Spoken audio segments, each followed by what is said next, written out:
بسم الله الرحمن الرحيم. الحمد لله الذي أنزل على عبده الكتاب ولم يجعل له عوجا قيما لينذر بأسا شديدا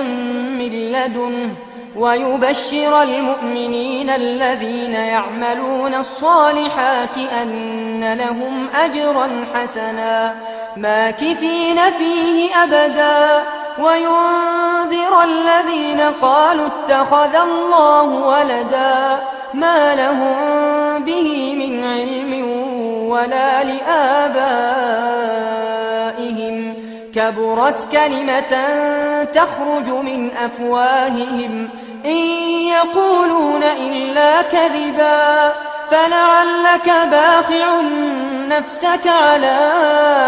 آثارهم إن لم يؤمنوا بهذا الحديث أسفا إنا جعلنا ما على الأرض زينة لها لنبلوهم أيهم أحسن عملا وإنا لجاعلون ما عليها صعيدا